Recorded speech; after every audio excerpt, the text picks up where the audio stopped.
Isa si Vice ganda sinasabi na nakaka-offend ang mga jokes. Pero, hindi natin maikakaila na talagang nakakatuwa si Vice. At marami ang malulungkot kapag ka siya ay wala sa It's Showtime.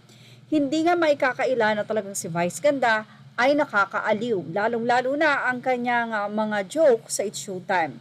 Siguro may mga pagkakataon na talagang medyo nagiging foul ang kanyang mga jokes. Pero, tuwa-tuwa naman din talaga ang mga netizen sa kanya.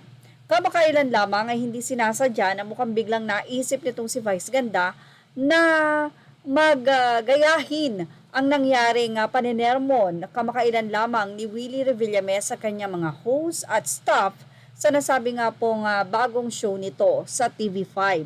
Kung saan ay uminit nga ang ulo nitong si Willie Revillame at sinabi na parang siya lang daw ang gumagawa sa nasabing show. Tulungan nyo naman ako, something like that.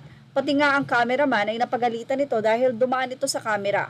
Ayon kay Willie Revillame, dahil live nga sila, so yung mga casualties ay hindi agad-agad nila nabibigyan ng lunas. Dahil nga ito ay live. But anyway, ginaya nga ito ni Vice Ganda. Tila ginaya nga daw ni TV host comedian na si Vice Ganda ang paninermo ni Willie Revillame.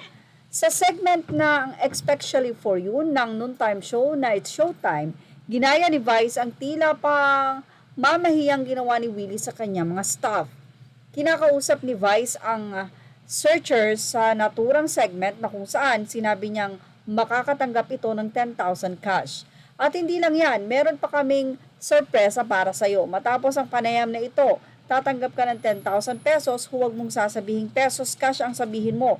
Ani Vice sa gayang-gayang si Willie. 10,000 pesos cash, hirit naman ni Jong. Dinadry run ko kayo rito. Dambo, dadaan ka pa sa camera ha? Biglang sabi pa ni Vice. Tawang-tarawa naman ang mga madlang people, pati na rin ang mga co-host ni Vice Ganda na nakaget sa tinutukoy nitong si Vice na pangjojoke.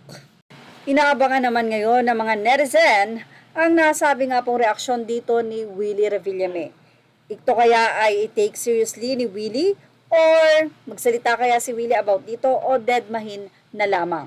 Kasi minsan hindi kagad natin nakikita yung mga nangyayari sa social media, medyo late na. Kaya naman inaabangan ng mga netizen kung papatulan ba ni Willie Revillame ang paggaya sa kanya ni Vice Ganda na gets naman ng mga viewers talaga.